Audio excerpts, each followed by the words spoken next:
Welcome dear students, future of nation.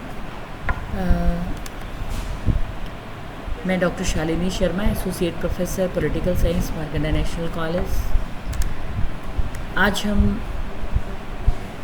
भारतीय संविधान की विशेषताओं के बारे में यहाँ पर पढ़ेंगे।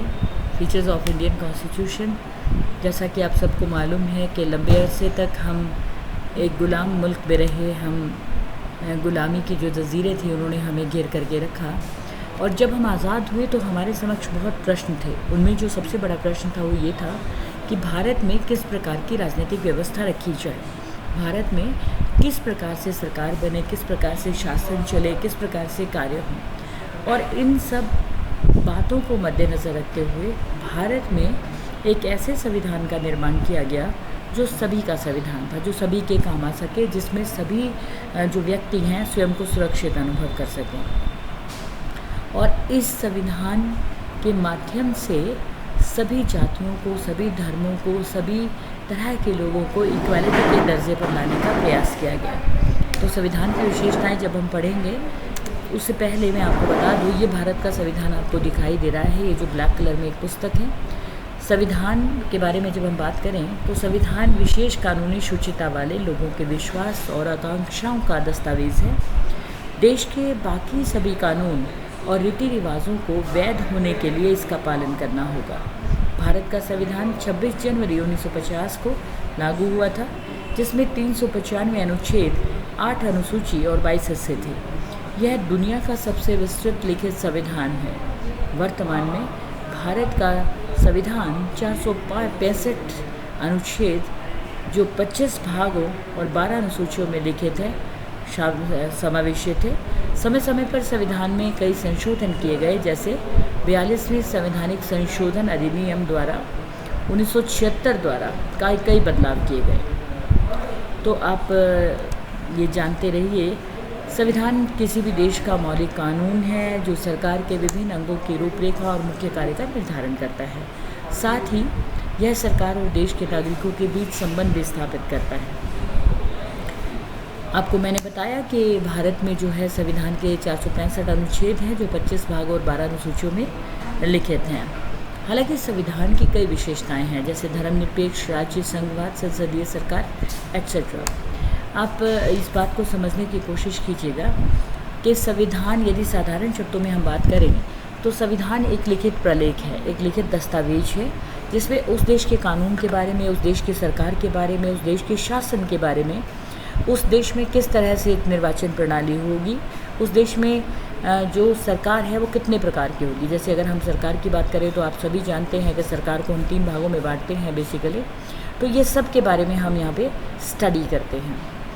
अब भारत के संविधान के बारे में जब आप देखेंगे तो आपको ये मालूम पड़ेगा कि भारत का संविधान बनाते हुए बहुत सारी बातों को ध्यान में रखा गया था।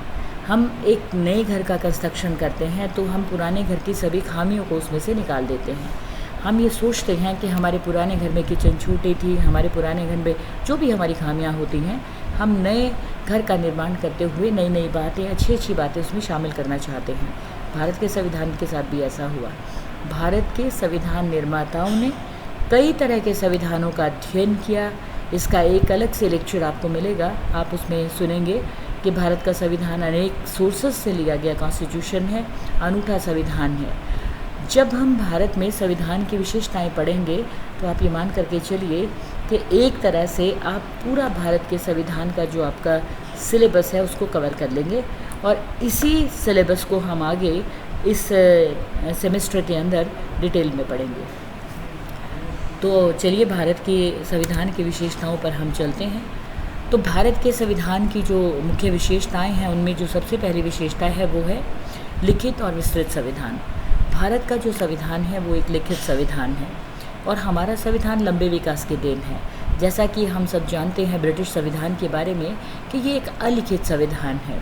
संविधान सभा ने भारत के संविधान को बनाया था। इसमें कुल 389 सदस्य थे, किंतु देश के विभाजन के बाद उनकी संख्या घट गई थी। इसमें लगभग 3 बरस का समय लगा भारत का संविधान बनाने में। इसके अतिरिक्त यह विश्व का सबसे अधिक लंबा और लिखित संविधान है। प्रस्तावना में 395 अनुच्छेद हैं जो 22 भागों में समावेशित हैं, और अंत में अनुसूचियां हैं जिनकी संख्या पहले 8 थी किंतु अब 12 हो चुकी हैं। तो ये भारत का संविधान है, जो लिखित भी है और बड़ा भी है। उसके बाद देखिए संविधान की प्रस्तावना। प्रस्तावना किसे कहते हैं, पहले आप ये जानने का प्रयास कीजिए। आपने पुस्तक देखी होगी, हर पुस्तक के बाहर उस पुस्तक के बारे में एक छोटा सा डिटेल होता है जिसके माध्यम से आप उस पुस्तक के बारे में जान सकते हैं। देखिए जैसे पुस्तक के बाहर लिखा होगा कि इस पुस्तक में क्या क्या उपलब्ध है। भारत के संविधान की भी एक प्रस्तावना है। इस प्रस्तावना में संविधान के अंदर पाए जाने वाले जो भी तत्व हैं, जो भी विशेषताएं हैं, उनके बारे में एक ब्रीफ डिस्क्रिप्शन आपको मिलेगा।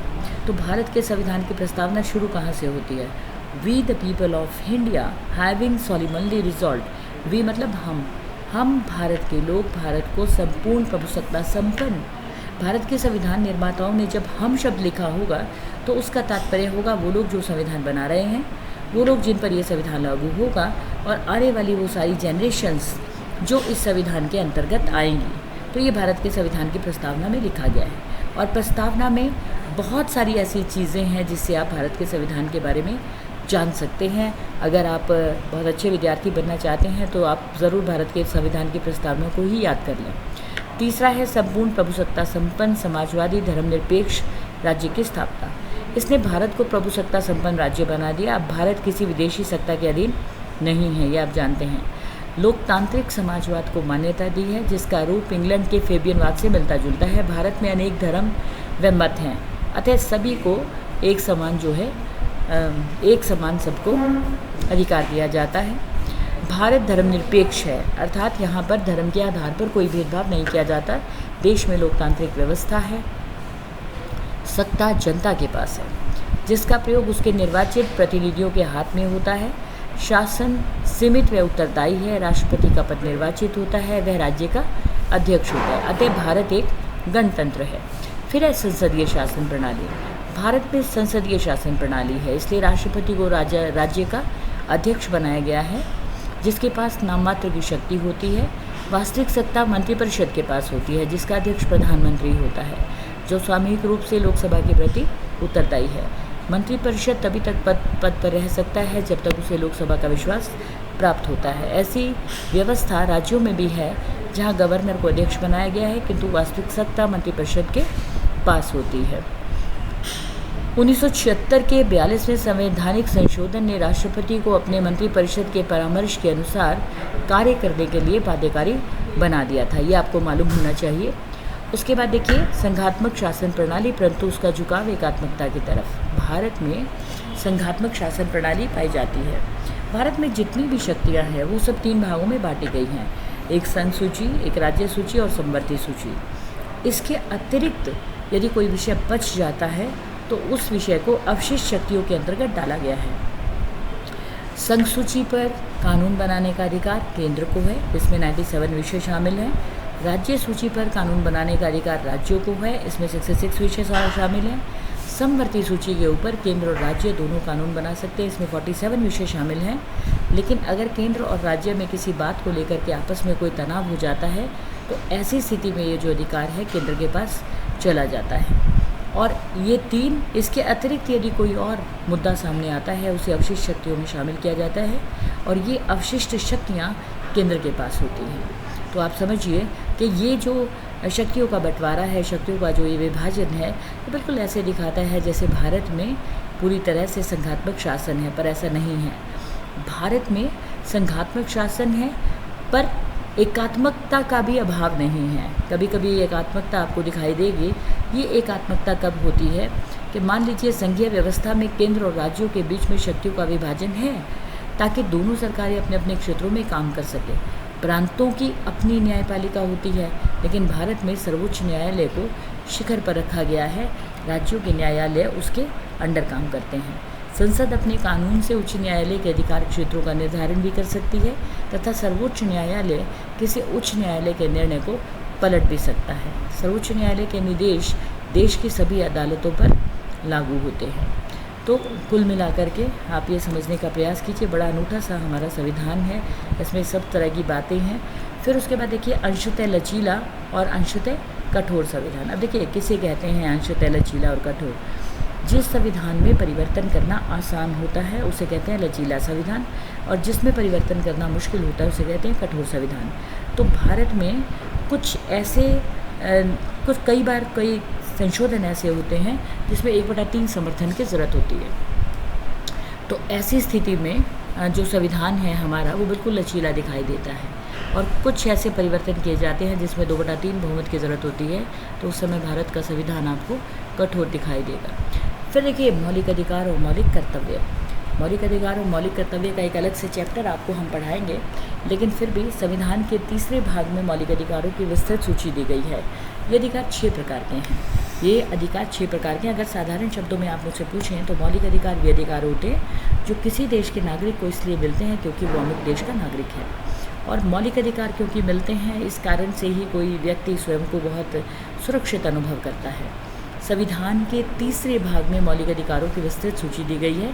ये जो 6 मौलिक अधिकार हैं ये हैं समानता का अधिकार, स्वतंत्रता का अधिकार, शोषण के विरुद्ध अधिकार, धर्म का अधिकार, सांस्कृतिक और शैक्षणिक अधिकार तथा संवैधानिक उपचारों का अधिकार। इसको हम बहुत डिटेल में पढ़ेंगे जब हम मौलिक अधिकारों के चैप्टर को करेंगे। आप वहाँ पर मैं आपको बताऊंगी कि इन सब अधिकारों में क्या क्या शामिल है। आप यहाँ पर बहुत ब्रीफ में केवल इतना जान लें कि जो छठा मौलिक अधिकार हमें मिला हुआ है संवैधानिक उपचारों का अधिकार, ये मौलिक अधिकार हमें ऊपर वाले जो 5 मौलिक अधिकार हैं उन सब की सुरक्षा के लिए ये उत्तरदायी है। ये अधिकार है इसलिए हमारे मौलिक अधिकार सुरक्षित हैं, ये आप ज़रूर जान लें। 1978 में 44वां संवैधानिक संशोधन हुआ था जिसने संपत्ति के अधिकार को निकाल दिया। अदरवाइज़ पहले ये जो मौलिक अधिकार थे ये 7 हुआ करते थे। फिर उसके बाद ये जो अधिकार हैं ये पूरी तरह से बाध्यकारी हैं, इनको मानना ज़रूरी है, और यदि राज्य का कोई कानून या आदेश किसी मौलिक अधिकार का हनन करता है तो उच्च न्यायालय या सर्वोच्च न्यायालय में उसे चुनौती दी जा सकती है। असंवैधानिक होने की स्थिति में न्यायालय उसे रद्द भी कर सकता है, यानी कोई ऐसा निर्णय नहीं होगा जो मौलिक अधिकारों के खिलाफ होगा। 1976 के 42वें संशोधन में नागरिकों के मौलिक कर्तव्य वाला भाग जोड़ा गया था, अतः उनका अब कर्तव्य यानी मौलिक कर्तव्य इसमें जोड़े गए थे। जो 8वां पॉइंट आपको दिखाई दे रहा है मौलिक कर्तव्य। भारत के संविधान में जब संविधान बना तो मौलिक कर्तव्य शामिल नहीं थे, लेकिन बाद में 42वें संवैधानिक संशोधन के माध्यम से 1976 में भारत के संविधान में मौलिक कर्तव्यों को शामिल किया गया था। ये जो मौलिक कर्तव्य हैं ये संख्या में 11 हैं। पहले 10 हुआ करते थे, बाद में 86 अमेंडमेंट किया गया था और इसमें एक और मौलिक अधिकार शामिल किया गया था कि माता पिता का ये दायित्व है कि वो अपने बच्चों की शिक्षा का इंतज़ाम करेंगे। बाकी मौलिक अधिकार हैं जैसे राष्ट्रीय ध्वज का सम्मान करना, अपनी राष्ट्रीय मान्यताओं का पालन करना, स्वयं को अपलिफ्ट करना ताकि ज़्यादा से ज़्यादा आप देश के काम आ सके, वैज्ञानिकवाद जो है आपके अंदर रहना चाहिए, राष्ट्रभक्ति की भावना आपके अंदर रहनी चाहिए ताकि राष्ट्र को जब ज़रूरत हो तो राष्ट्र के आप काम आ सकें। इस तरह की कुछ बातें, पशु पक्षी इत्यादि का भी जो है हम ध्यान रखें। इसको हम मौलिक कर्तव्यों वाले जो हमारा चैप्टर होगा उसमें मैं बहुत डिटेल में आपको ये बताऊँगी, तो आप इतना ही जान लें। उसके बाद है राज्य नीति के निर्देशक सिद्धांत। भारत के संविधान में आर्टिकल 36 से लेकर के 51 तक राज्य नीति के निर्देशक सिद्धांतों का वर्णन किया गया है। राज्य नीति के निर्देशक सिद्धांत राज्यों को दिए गए संविधान के द्वारा वो निर्देश हैं जिनका पालन यदि राज्य करता है तो धरती पर स्वर्ग की जो है अनुभूति नागरिकों को हो सकती है। ये जो राज्य नीति के निर्देशक सिद्धांत हैं ये जो है इनको ये न्याय संगत नहीं है। अगर राज्य इनका पालन नहीं करते तो कोई भी आप कोर्ट के अंदर नहीं जा सकते। लेकिन फिर भी कई बार कुछ वाक्य ऐसे होते हैं जिन्हें माना जाए या ना माना जाए, लेकिन फिर भी वो वाक्य बहुत अच्छे होते हैं, जैसे सदा सच बोलो, बड़ों का सम्मान करो, वृद्धों की सेवा करो। आप इसे माने या ना माने, लेकिन ये निश्चित है कि ये शब्द और ये भावनाएं बहुत प्यारी हैं। तो इसलिए इन भावनाओं को यदि हम मन में रखते हैं तो हम सही रास्ते पर चलते हैं। ऐसे ही राज्यों के लिए ये निर्देशक सिद्धांत बनाए गए हैं, संख्या में 5 हैं। हम इसे डिटेल में आगे पढ़ लेंगे।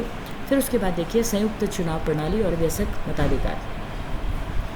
भारत में आपको मालूम है कि कोई भी वो व्यक्ति जिसकी आयु 18 वर्ष से ज़्यादा है, वो किसी भी जाति किसी भी धर्म का है, उसको ये अधिकार है कि वो मतदान कर सकता है। कोई भी वो व्यक्ति जिसकी आयु 18 वर्ष से ज़्यादा है और जो भारत का नागरिक है वो जो है मतदान कर सकता है। तो मतदान वो कर सकता है। और इसके बाद ये ज़रूरी है कि कोई भी व्यक्ति, कोई भी जाति के आधार पर संयुक्त चुनाव प्रणाली का प्रयोग नहीं किया जाता। बेशक मताधिकार है, संयुक्त चुनाव प्रणाली का प्रयोग किया जाता है, लेकिन किसी भी तरह से किसी भी व्यक्ति के साथ कोई भेदभाव नहीं किया जाता। जाति के आधार पर कोई चुनाव नहीं होते, ये आपको समझना होगा। उसके बाद देखिए इकहरी नागरिकता। इकहरी नागरिकता का मतलब है कि अमेरिका के अंदर बहुत सारे, अमेरिका के अंदर जो है व्यक्ति जो है एक राज्य का भी नागरिक होता है और उसके बाद राज्य का नागरिक होने के साथ साथ वो देश का भी नागरिक होता है। भारत में एक ही नागरिकता है और वो नागरिकता कौन सी है? भारत की नागरिकता। जहाँ संघ शासन होता है वहाँ लोगों को सारे देश की वे अपने प्रांत की नागरिकता अर्थात दोहरी नागरिकता प्राप्त होती है। लेकिन भारत में सभी को इकहरी नागरिकता प्राप्त है। वो भारत का नागरिक है, किसी प्रांत या प्रदेश का नहीं। संसद अपने कानून द्वारा नागरिकता की प्राप्ति या हानि की शर्तें निर्धारित कर सकता है। तो ये भी आप समझिए कि भारत के संविधान में इकहरी नागरिकता है। फिर देखिए स्वतंत्र न्यायपालिका। स्वतंत्र न्यायपालिका बनाना बहुत ज़रूरी था, क्योंकि देखिए एक देश के अंदर अगर न्यायपालिका स्वतंत्र नहीं होगी तो उसे व्यवस्थापिका या कार्यपालिका के अनुसार काम करना पड़ेगा, तो न्याय उतनी अच्छी तरह से नहीं मिल पाएगा। तो भारत के मूल संविधान में जो है बेसिकली स्वतंत्र न्यायपालिका का वर्णन किया गया है। और कभी कभी तो न्यायपालिका इतनी मुखर होती हुई दिखाई देती है कि लगता है कि जैसे अगर न्यायपालिका नहीं होती, न्यायिक पुनर्निरीक्षण है हमारे पास, अगर न्यायपालिका नहीं होती तो शायद हमें वो न्याय नहीं मिल पाते। संसदीय एवं न्यायिक सर्वोच्चता में संबंध। अब देखिए संसद और न्यायिक सर्वोच्चता में संबंध यानी सरकार के जो तीनों अंग हैं उसमें सभी में आपस में संबंधों का होना निश्चित सा है और सब में आपस में संबंध होते भी हैं। अगर मान लीजिए प्रधानमंत्री को या राष्ट्रपति को कहीं पर किसी तरह की सजेशंस की ज़रूरत पड़ती है तो वो सर्वोच्च न्यायालय के न्यायाधीश से सजेशन ले लेते हैं। तो ये भी आपस में दोनों का संबंध जो है ठीक से बना रहता है। 2 सदनीय विधानमंडल मतलब संसद जो है उसके 2 सदन हैं, राज्यसभा और लोकसभा। राज्यसभा को ऊपरी सदन कहते हैं और लोकसभा को निम्न सदन कहते हैं। लोकसभा के सदस्यों का जो चयन है वो आम जनता के द्वारा किया जाता है, आप जानते हैं, बेशक मताधिकार के आधार पर। और राज्यसभा का जो चयन है उसका एक राज्यों के द्वारा जो है चयन किया जाता है और उसके लिए एक अलग से प्रोसीजर है, वो हम डिटेल में आगे पढ़ेंगे। फिर उसके बाद देखिए अल्पसंख्यकों तथा पिछड़े वर्गों के कल्याण के लिए विशेष व्यवस्था भारत के संविधान में की गई है। जब भारत का संविधान बना था तो ओबीसीज़ के लिए या एक अलग से व्यवस्था एससीज़ के लिए की गई थी। हालांकि ये कहा गया था कि बाद में इसे समाप्त कर दिया जाएगा, पर अभी तक ये व्यवस्था चल रही है। इसके बारे में भी एक अलग चैप्टर में आपको ज़रूर पढ़ाऊँगी। फिर देखिए एक राष्ट्रभाषा। भारत के अंदर हिंदी को एक राष्ट्रभाषा के रूप में एक्सेप्ट करने की बात की गई थी ताकि आने वाले समय में हिंदी को सरकारी भाषा बनाया जा सके। हालांकि भारत में 22 भाषाओं को मान्यता प्राप्त है, पर हिंदी का जो स्ट्रगल है, हिंदी का जो एक उसका जो मान सम्मान उसे आज तक मिलना चाहिए था वो मिल नहीं पाया। हिंदी के लिए कामकाज की भाषा हिंदी को बनाने के लिए बहुत प्रयास किया गया, लेकिन आज भी अंग्रेज़ी भाषा का जो बोलबाला है इस देश के अंदर बहुत ज़्यादा है। हालांकि अभी जो सेल्फ डिपेंडेंट का एक कंसेप्ट आपके समक्ष आया है उससे लगता है कि शायद हिंदी को कुछ मान सम्मान मिल पाए। फिर देखिए जनता का अपना संविधान। भारत का जो संविधान है वो जनता का अपना संविधान है, जनता के लिए है। बेसिकली आप यूँ मानिए कि संविधान लोगों के लिए है और लोगों के पक्ष में बात करता है हर जगह पर। फिर देखिए पंचायतों व नगर पालिकाओं के लिए विशेष व्यवस्था। भारत के अंदर 3 टायर सिस्टम है बेसिकली, केंद्र सरकार है, राज्य सरकार है और फिर स्थानीय सरकार है। तो पंचायतों और नगर पालिकाओं के लिए विशेष व्यवस्था है। पंचायतों का एक अलग से इलेक्शन प्रोसेस है, नगर पालिकाओं का एमसीज़ का इलेक्शन से अलग से होता है, इसका भी हम एक अलग चैप्टर वहाँ पर पढ़ेंगे। फिर देखिए अनेक सोर्सेज से लिया गया संविधान। भारत का जो संविधान है वो अनेक सोर्सेज से लिया गया है और कहीं से कुछ लिया, कहीं से कुछ लिया, कनाडा के संविधान से, कहीं ब्रिटेन के संविधान से, अलग अलग जगह से अलग अलग बातों को लिया गया है और इसका एक अलग चैप्टर आपको पढ़ा दिया जाएगा और पढ़ाया भी गया है, तो आप इसे समझेंगे। देखिए एक इम्पॉर्टेंट बात जो आपको समझनी होगी कि हालांकि भारत के अंदर संघात्मक शासन प्रणाली है और इसमें कनाडा की तरह एक सबल केंद्र स्थापित किया गया है। राज्यों की जो स्थिति है वो उतनी शक्तिशाली नहीं है जैसे अमेरिकी राज्यों या स्विस कैंटनों की है। केंद्र और राज्यों के बीच शक्तियों का विभाजन भी किया गया है। यदि कोई आपत्ति पैदा होती है तो सुप्रीम कोर्ट की व्याख्या अनुसार उसका निराकरण भी कर सकते हैं। यदि केंद्र और राज्यों के बीच में कोई कानूनी विवाद पैदा होता है तो उसे सर्वोच्च न्यायालय के निर्णय द्वारा निपटाया भी जा सकता है। अब देखिए कि ये प्रयास किया गया है कि केंद्र और राज्यों के बीच सहयोग और समन्वय बना रहे, इसलिए कुछ विशेष व्यवस्थाएं भी की गई हैं, जैसे कि एक इंटरस्टेट काउंसिल बनाया गया है, एक वित्त आयोग है। तो ऐसे कोशिश की जाती है। कुछ और भी महत्वपूर्ण सिद्धांत है, जैसे राज्य सभी को रोजगार के पर्याप्त अवसर जुटाएगा, राष्ट्र के संसाधनों का सभी के हित में उपयोग किया जाएगा, समान कार्य के बदले में समान वेतन मिलेगा, काम की मानवीय दशाएं समाप्त की जाएंगी, सभी को काम व शिक्षा का अधिकार मिलेगा, सारे देश में समान नागरिक संहिता लागू होगी, लोगों के जीवन स्तर को ऊंचा उठाने का प्रयास किया जाएगा, अनुसूचित जाति और जनजातियों का कल्याण किया जाएगा, इत्यादि इत्यादि। इस तरह की कुछ बातें भी हैं जो शामिल की जाती हैं। बेसिकली इनको राज्य की नीति निर्देशक तत्वों में शामिल किया गया है। अगर आप देखें तो कुल मिलाकर के ये भारत की जो मैंने आपको बताया जो संविधान की आप देखिए विशेषताएं हैं। अगर आप न्यायिक समीक्षा थोड़ी सी करना चाहें तो सर्वोच्च न्यायालय और उच्च न्यायालय को ये शक्ति दी गई है कि वे राज्य के किसी चुनौती दिए गए कानून या आदेश की समीक्षा करें तथा उसे असंवैधानिक होने की स्थिति में रद्द कर दें। चूँकि उच्च न्यायालय के निर्णय को सर्वोच्च न्यायालय में चुनौती दी जा सकती है, अतः सर्वोच्च न्यायालय का निर्णय ही अंतिम होगा। मुझे लगता है कि भारत के संविधान की विशेषताओं को समझ करके आप ये ज़रूर समझ गए होंगे कि भारत का संविधान एक बहुत ही अनूठा सा संविधान है और इसमें अलग अलग तरह के जो है विचार पाए जाते हैं, अलग अलग तरह से आप इसको समझ सकते हैं। एक इम्पॉर्टेंट बात जो मुझे भारत के संविधान में दिखाई देती है कि ये सभी नागरिकों को बराबरी पर रखता है। फिर भारत संघ में जो प्रदेश शामिल हुए, देखिए वो ब्रिटिश भारत या देशी रियासतों में ये जो पहले हुआ करती थी रियासतें, भारत में अल्पसंख्यक, पिछड़ा वर्ग, दलितों को पर्याप्त सुरक्षा इत्यादि के बारे में कहा गया था। अब देखिए भारत की जो प्रस्तावना है वो भी मुझे कभी कभी बहुत अपील करती है कि संविधान जो है ब्रिटिश संसद, हम भारत के लोग, हम भारत के लोग, भारत के जो रहने वाले लोग हैं, हम भारत के लोग, भारत को मतलब उसमें एक धर्मनिरपेक्ष शब्द है, समाजवादी शब्द है। इन सब को भी जब आप पढ़ेंगे तो आपको मालूम पड़ेगा कि आप एक ऐसे मुल्क में अब रह रहे हैं जहाँ का संविधान बहुत अनूठा है, जहाँ का संविधान बहुत अलग है, जहाँ पर जो है संविधान में अलग तरह की विशेषताएं पाई जाती हैं। और भारत के संविधान को यदि आप देखें तो काफ़ी मान सम्मान प्राप्त है। और धीरे धीरे हम ये जितने भी हमने भारत के संविधान में हमने पढ़ा, भारत के संविधान की विशेषताओं को हमने पढ़ा, इसको हम आगे डिटेल में भी पढ़ेंगे। और देखिए एक और बात मैं आपको बता दूं कि हर संविधान की अपनी अपनी विशेषताएं हैं जिन्हें देखकर आपको संपूर्ण व्यवस्था की जानकारी लग जाती है। तो मुझे लगता है कि भारत के संविधान की विशेषताओं को पढ़ने के बाद आपको ये अंदाज़ा लग गया होगा कि हम किस तरह के देश में रहते हैं। भारत के लोगों को इस तरह से बनाया जाता है, इस तरह से भारत के लोगों का जो है अपलिफ्टमेंट होता है कि हमको ये मालूम होता है कि हमें संविधान के अनुसार चलना है। और संविधान निर्मातागण अपने देश की आवश्यकताओं के अनुसार जो है, अपने देश की आकांक्षाओं के अनुसार, समकालीन परिस्थितियों के अनुसार संविधान बनाते हैं और उन सब संस्थाओं को अपने देश में संविधान में शामिल करते हैं जो उस समय उपयुक्त उन्हें दिखाई देती हैं। जैसे अगर आप ब्रिटेन के संविधान को देखें तो वहाँ पर संसदीय शासन प्रणाली को अपनाया गया था। सुप्रीम कोर्ट न्यायिक समीक्षा की व्यवस्था हमने जो ली, भारत ने अमेरिका से ली। कनाडा के संविधान से हमने संघ शासन को स्थापित किया। तो ऐसी व्यवस्थाएं जो भारत के लिए ज़रूरी थी, आप ये कह सकते हैं कि एक बहुत ही सुंदर गुलदस्ते में सजा करके हमने अलग अलग देशों से अलग अलग अच्छी अच्छी बातों को लिया और उसे ला करके अपने यहाँ पे अपने संविधान के अंदर शामिल कर दिया। तो एक अच्छे देश में हम लोग रह रहे हैं, एक अच्छे माहौल में हम लोग रह रहे हैं, हमारे पास अधिकार हैं। हम ये प्रयास करते रहें कि हम देश के कानून व्यवस्था को ना तोड़ें, देश की कानून व्यवस्था के अनुसार चलें।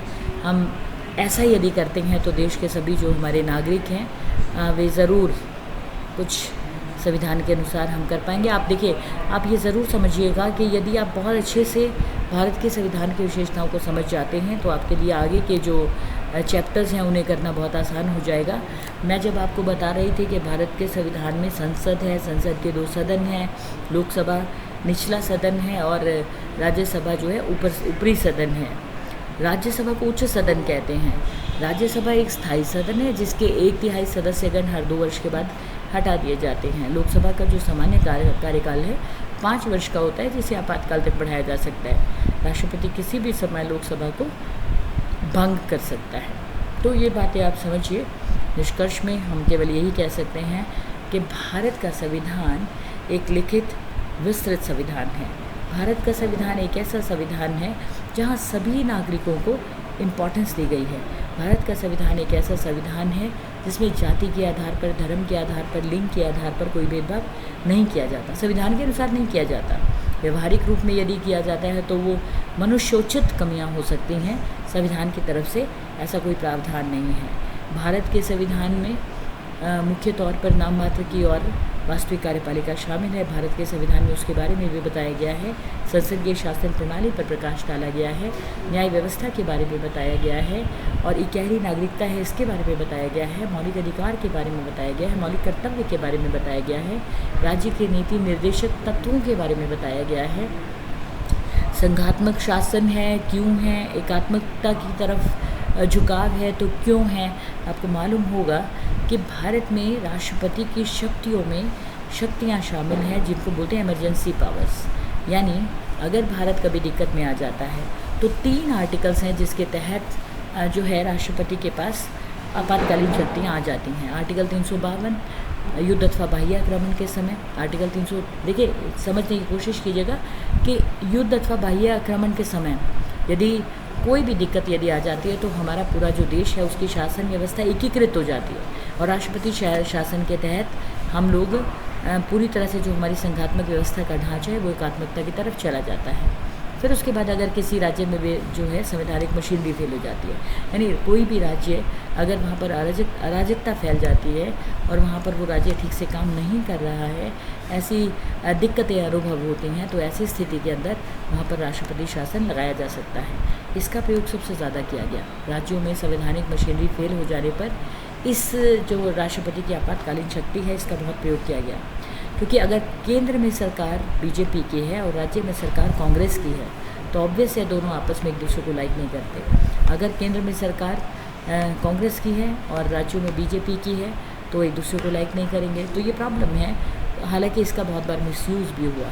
इसे हम राष्ट्रपति शासन, जब हम राष्ट्रपति को पढ़ेंगे तो वहाँ पर राष्ट्रपति की शक्तियों में हम इसको ज़रूर अवलोकन करेंगे, ध्यान से पढ़ेंगे। तीसरी जो है वो वित्तीय मशीनरी यदि फेल हो जाती है राज्यों की या केंद्र की, तो ऐसी स्थिति के अंदर जो है राष्ट्रपति शासन लगाया जा सकता है। हालांकि क्योंकि वित्त के बिना कुछ नहीं चलता। वित्त बिल्कुल ऐसा है जैसे शरीर में रक्त काम करता है।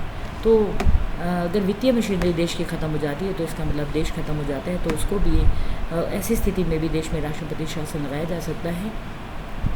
तो आप समझें, जब आप संविधान को पढ़ना शुरू करेंगे, समझना शुरू करेंगे, तो आपको मालूम पड़ेगा कि आप एक ऐसे मुल्क में रहते हैं जहाँ पर सब कुछ बिल्कुल अलग है। जो सबसे प्यारी बात है वो ये है कि हमारे पास अधिकार हैं, हमारे पास कर्तव्य भी हैं। हम अधिकारों का पालन करें, हम अधिकारों को लें क्योंकि वो हमारा अधिकार है, हम भारत के नागरिक हैं, लेकिन उसके साथ साथ हम अपने कर्तव्यों का निर्वहन भी करें, क्योंकि अधिकार तभी अच्छे लगते हैं जब हम अपने कर्तव्यों का निर्वहन करते हैं। तो अधिकार और कर्तव्यों को भी हम समझें। और ऐसा है कि अगर हम ये जानना चाहें कोई व्यक्ति अच्छा है, कोई व्यक्ति बुरा है, तो इसके कुछ पैरामीटर्स हैं कि अगर अच्छा व्यक्ति है तो उसमें मानवता होगी, अगर अच्छा व्यक्ति है तो दूसरों की सहायता करेगा, अच्छा व्यक्ति है तो सच बोलेगा, अच्छा व्यक्ति है तो बेईमानी नहीं करेगा, अच्छा व्यक्ति है तो भ्रष्ट नहीं होगा, अच्छा व्यक्ति है तो चोर नहीं होगा, बुरा व्यक्ति है तो उसमें ये सारे के सारे दुर्गुण होंगे, भ्रष्टाचारी होगा, बेईमान होगा, दूसरों को धोखा देगा, उसमें मानवता नहीं होगी, वगैरह वगैरह। तो ऐसी स्थिति के अंदर हम ये पैरामीटर स्थापित करते हैं अच्छे और बुरे व्यक्ति का। ऐसे ही पैरामीटर राज्य के नीति निर्देशक सिद्धांत स्थापित करते हैं कि जो राज्य के नीति निर्देशक तत्वों के अनुसार काम करता है वो राज्य अच्छा है, और जो राज्य के नीति निर्देशक तत्वों के अनुसार काम नहीं करता है वो राज्य अच्छा नहीं है। इसको भी हम डिटेल में आगे पढ़ेंगे। तो ये बहुत अच्छा सा मुझे लगता है एक कंसेप्ट है जो हम लोग BA प्रथम वर्ष में पढ़ेंगे। मेरी सभी विद्यार्थियों से गुजारिश कि आप लोग अपना होमवर्क हम लोग डेली करते रहें, समझते रहें चीज़ों को, समाचार पत्र पढ़ना आप बिल्कुल बंद नहीं करिएगा समाचार पत्र में, क्योंकि हम लोग राजनीति विज्ञान के विद्यार्थी हैं। अगर हम समाचार पत्र नहीं पढ़ेंगे तो हम चीज़ों को अच्छे से समझ नहीं पाएंगे। तो मेरी आप सभी से रिक्वेस्ट कि डेली समाचार पत्र पढ़िए, न्यूज़ देखिए, न्यूज़ चैनल देखिए और हर जो तात्कालिक घटना है उस पर नज़र रखिए। थैंक यू, शुक्रिया।